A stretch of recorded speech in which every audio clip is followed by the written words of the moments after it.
we started already talking a little bit about IPOs. I already got nervous, like how deep will they go?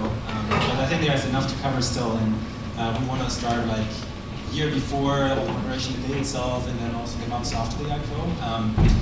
Maybe before we dive in, I was actually curious to ask the audience quickly, like who here, can you raise your hand if you already have gone through an IPO at a company or that? Maybe 10, 8 to 10, and who has been in an IPO prep but hasn't gone through an IPO? That can also happen regularly. Okay, so most here actually haven't yet gone through an IPO, so we will have something to learn from this panel, because I actually calculated we have, and that's not a rounding, 75 years of experience in this panel here. So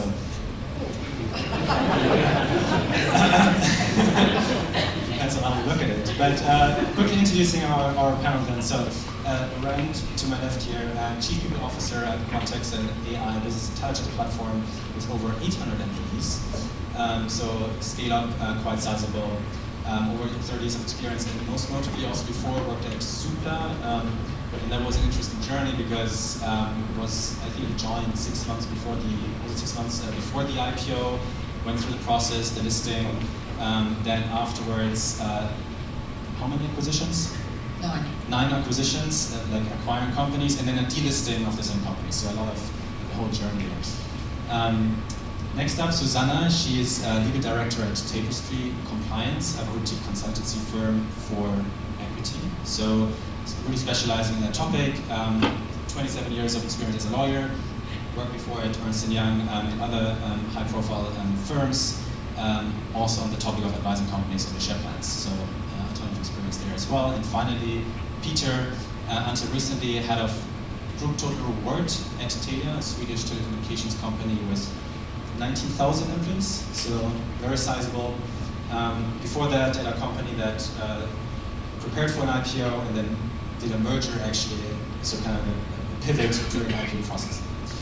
So, great to have you here. Let's dive in. I wanted to start with an overview of this whole like preparation and IPO and what happens afterwards, just for us to get a better idea of that. So, Susanna, you're helping companies actually in that journey. Can you give us a quick overview just of the milestones and like key things to think about as you go through that journey? Yeah, absolutely. So I hope everyone can hear me okay. Is actually the microphone working well? Is this on? Is this working? Okay. Okay, let's see. I hope you can hear me. Super. So I think the share plans actions around your IPO are going to fall into 3 categories really. And I think the first one, in fact, they touched on in the last panel and made some really good comments about IPO readiness. So I think the first thing to do is to make sure your house is in order. So look at what plans you already have. Do you know what plans you already have? Do you know who's holding the awards, where they are?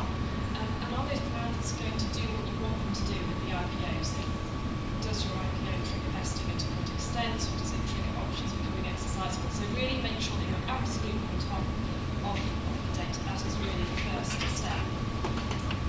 If the plan does what you want it to do at IPO, it's going to take you from this step when you started to plan, and it's going to take you up that IPO mountain, then great. If it doesn't quite do what you want it to do, can you fix it? Can you introduce something new? Do you want to do some sort of IPO-specific program for your employee incentivization? So that's probably the second step. So are you going to bring in something additional to incentivize your workforce to get you through this sizable IPO journey? And then the third thing is to plan ahead. So the world won't stop when you get to the IPO. You're then going to operate as a listed company, and it is never too early to start planning for that, to start having the sort of shape of what your incentivization is going to look like post-IPO, and to start planning for the governance that needs to go around that. So we heard from the last panel a little bit around that as well. But I think in those 3 sort of buckets of plans is what you've got now, what you might want to put in place, and what you will put in place at IPO. I think the sort of milestones in the transaction journey are going to be set a lot by a corporate timetable. For your plans themselves, I think you're going to have particular milestones at the point you communicate with employees, the point you go out to your workforce and tell them what's going to happen to their awards. That tends to be a big milestone. Obviously, IPO day itself, but you may well have a lock-up period, so there's going to be another big milestone at the point that individuals are free to sell their shares once those are listed. So always a combination of milestones to be planning for. We will dive deeper into some of the topics you just mentioned. I'm curious to ask you, Loren, something that I think I don't really understand well yet, and probably many here don't. Like, what happens actually on the day of an IPO? Like, you get up in the morning, what are the things you do until you go to bed in the evening? If you've been to sleep the night before, yes, you get up in the morning. We decided at Zoopla, we listed on the London Stock Exchange, so we decided it's not a bell ring, which is highly disappointing. In fact, that's a big sell, I think, to go to NASDAQ, because you do actually ring a bell there. But we decided that we would take a group of people to the London Stock Exchange that day. And so we took some long-tenured people, some high performers, and the London Stock Exchange made a real event of that. So we all signed the book, we had, we watched the countdown when the market opened, we saw the price that it opened, we watched the price moving, which when you're in a tech company can be quite scary. And then we had to, rush back and be communicating with all of the staff. So there was an awful lot of communication, and like Ross was saying, that getting your house in order, really trying to get ahead of it, because everything that happened at Zoopla thereafter that people didn't like was, well, that's happening because of the IPO, where in reality it really wasn't. It was oftentimes we were just maturing, we were growing up, and therefore they were natural things. So we did open the market, we then had to communicate heavily. We'd done loads of preparation, even though I was only there for 6 months. And now when I look back at it and talk about it, I don't really know how we got everything done, frankly. But we had very small, very tight, very aligned work streams that were working on that. Because the other big thing that we were really, really conscious about, we'd employed before my time the CFO or ex-CFO of Betfair, and his experience at Betfair was, he said it was a bit like being on the Titanic. Everyone rushed to one side to focus on the IPO because it was so exciting and everybody wanted, to be associated with it, and they took their eye off the ball of running the business. And so we did it completely the opposite way for a number of reasons, but not least of all because we did want the business to be carrying on. So we then had quite a small group of people who really had been involved, so a massive amount of communication. We did have all of our share plans matured. We had made some mistakes, so we had to correct them. And we then had to start implementing new share plans. I have to say, there was a tad of an anticlimax for people. I think people thought something much bigger was going to happen, and the business does go on. It's just a point in the journey, and therefore there was often times when I think people were a tad disappointed that the heavens didn't open and something miraculous happened, more so than it was. But it was amazing. We listed at a great price. We continued to build that price. People made a lot of money. We also had a lot of people that just hadn't prepared for potentially being key people, and therefore we hadn't communicated lock-ins. We hadn't prepared for that, and that really affected us once we actually IPO'd. Super interesting. One follow-up question, actually. If you zoom in a bit on equity, is there something happening on the day where you have to go live on your platform, and where is that all prepared already before, and is it just communication, anything like that? Yeah, we prepared a lot of what we needed to communicate before. We hadn't communicated, so it was really an embargoed piece of information, and it was probably one of the few secrets that we managed to keep. So when we then went live, all of the documentation, all of the new plans, all of the exercises, all of the witness statements. I think at the time I was able to witness, and I literally, the only saving grace was we were a UK company. I literally was walking around signing pieces of paper for people. It was crazy because they really struggled to understand, who do I use as a witness? I haven't got anyone. We had a lot of foreign nationals that perhaps didn't have family here or or very big infrastructures. So there was a lot of that we needed to do. We released a share incentive plan, which went down incredibly well, I have to say. We've taken quite a lot of heat with people who wanted to be able to invest and clearly hadn't until then. So it was really good. I half wonder whether I might encourage that pre an IPO this time around. Sort of see people to think that I would like to buy equity in the company, because it really was quite a big sell. So you're talking about bespoke pre-IPO plans? I think we'll come back to that later. Yeah. Before, I think there were a lot of also things around communication. We're going to dive into communication. Peter, before we go there, from a rewards team perspective, is anything different?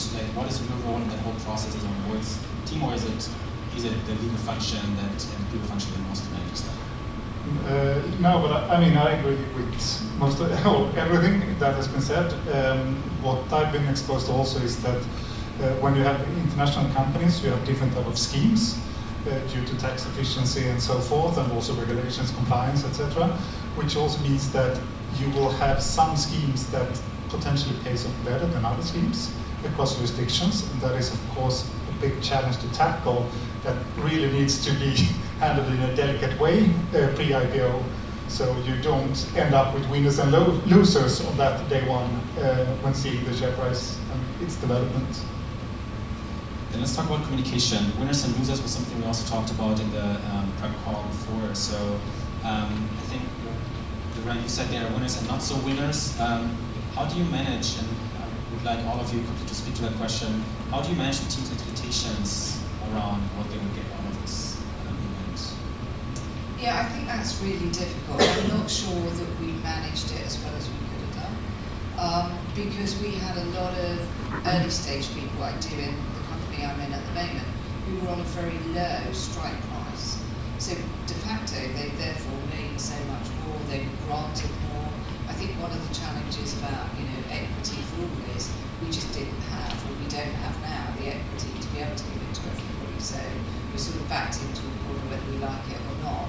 And so we had some people who had quite a small amount, some people who joined not that long before, and therefore it wasn't, value wasn't there.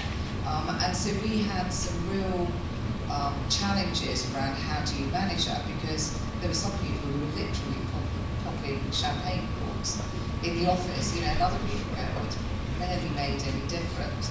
We also had people who genuinely thought they would retire on the money, and they just had thought through. Did they? No. And they weren't very happy. We didn't have a mass churn, I have to say, surprisingly now, with the benefit of hindsight. That is my big fear with where I am now. We've given so much equity so early that we will have people who it will be life-changing for. How do you retain those people after that event is because that for me. So, Susanna, from your perspective, you're from the legal side. What's the legal role here? Because there's a lot of complex legal things going on. So, is it the people function who's taking care of that? Are you also involved in design and communication? How does it work from your side? Yeah, it's a very good question. I think there is a really valuable role for the legal team in that communications piece. It will often be driven by people, by reward, and that's right too. But I think because there are some quite complex things going on behind the scenes, you don't need to communicate all of that complexity, but you need to make sure that you are communication is actually correct and stands up to scrutiny. So I think the first step with a communications program is to just have a really clear focus on what you need people to know.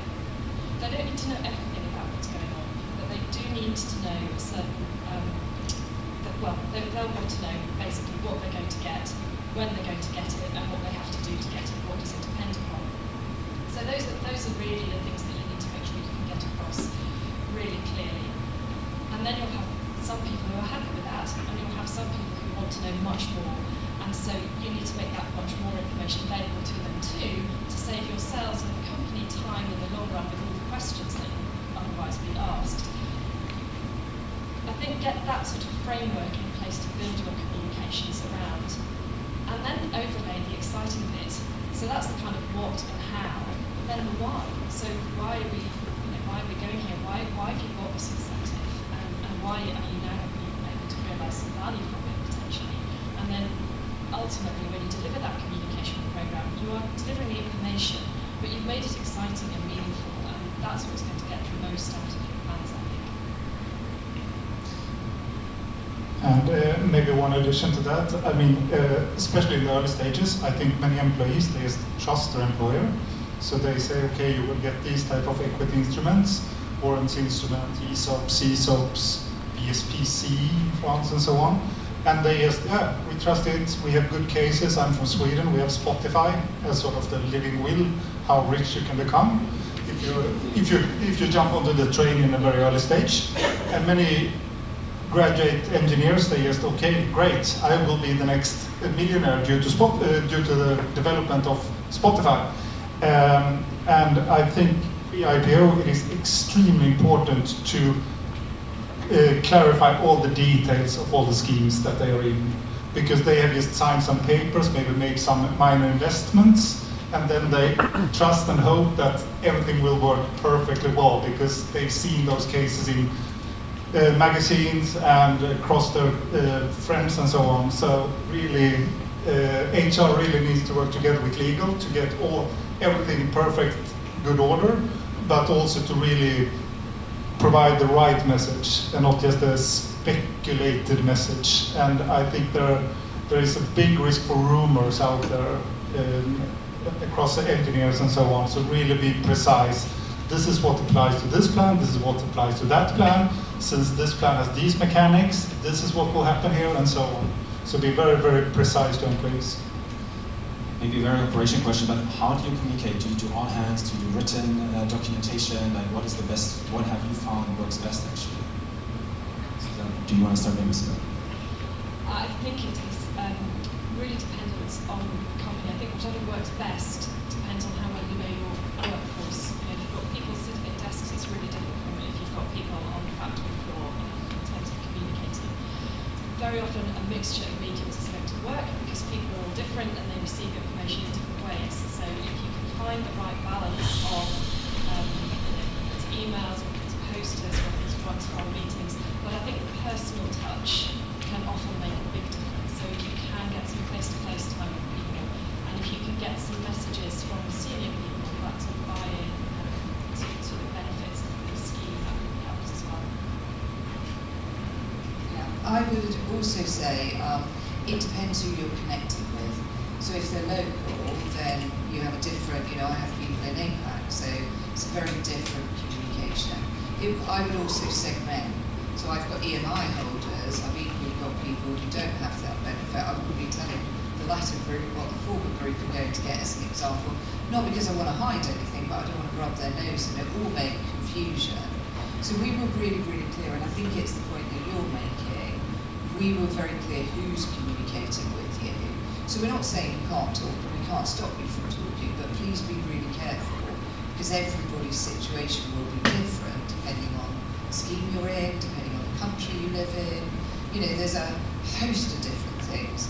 The other key thing that we hadn't anticipated, but I urge you, learn from my mistakes, was because we IPO'd in about July, we then had people who'd used all their tax allowance in the UK early in the year, so then the rest of their take-home was grossly affected, and they didn't hold any money back in anticipation for that. So they went out spending. They, bought whatever they wanted to buy, but then their take-home every month until they got to the next financial year.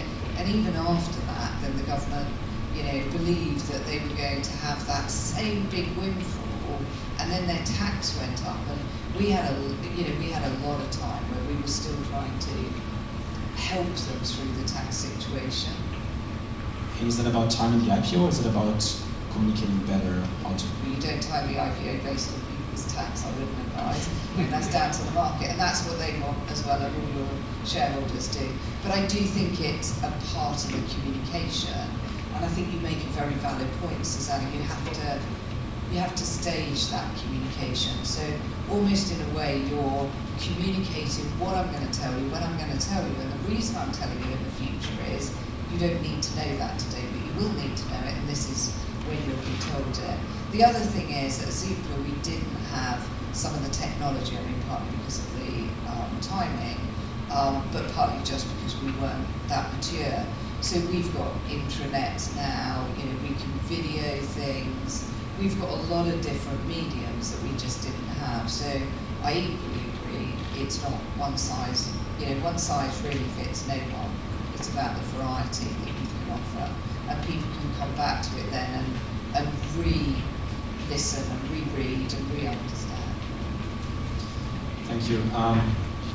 We all have one more topic, more deeply in legal compliance. I find it super interesting always to dive into the details. And then we open up to Q&A, so you can already think of your questions. So you mentioned previously, quickly, pre-IPO bespoke plans that you set up for the IPO itself. I would be curious to quickly talk with you about why you do that and how it works. So you already mentioned that. Can you quickly summarize how it worked in your case specifically, and we can also ask the other. Sure, so we looked at, you know, did we want to give people the opportunity to roll forward some of their options? Great retention tool. It also gave them the opportunity not to release it at IPO date if that's what they wanted to do.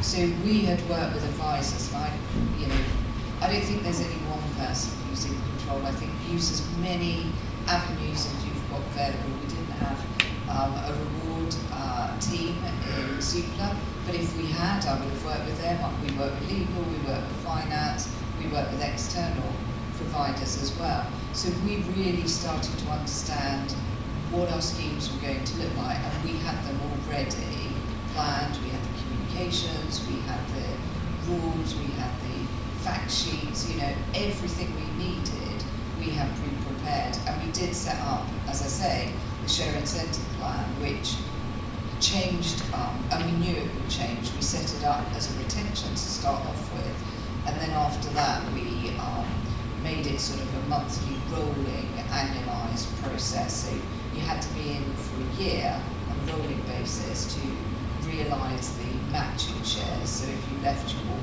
walked away, you took your money out, but you walked away. So we had a lot of things like that. When we were acquired, we then flipped into a growth share plan scheme, and that was just so complex to communicate. And actually the VC made people buy in as well. So in that first year, we had people whose investments underwater. I think it's a whole other topic that we don't have time to talk about now. Susanne, when you advise companies, do you advise them to set up pre-IPO plans, and how? I think it very much depends on what they already have in place. So at the point that a company comes to think about preparing for an IPO, they may well already be running a number of share plans, and it may be that the terms of those plans are going to be adequate to incentivise people through to the IPO and potentially even beyond. But if they haven't got that, then I think there is a stage to go through once that's been identified to think, well, okay, what do we need? How do we want to drive the business forward through to the IPO and incentivise people to reach that point, to make them feel rewarded when they get to that point.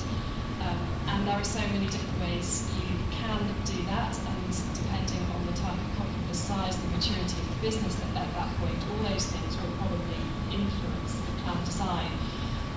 Ultimately, if you can keep something that is relatively simple, if you're a global business, if you can keep something that will travel so that you can do something that is going to be broadly similar or perceived in a similar way, at least in your key jurisdictions, then that's helpful as well in terms of getting that across the business, that working together towards a common aim. There's a whole day of sessions in plan design. Maybe we can come back and do that one day. That sounds good. We will do that.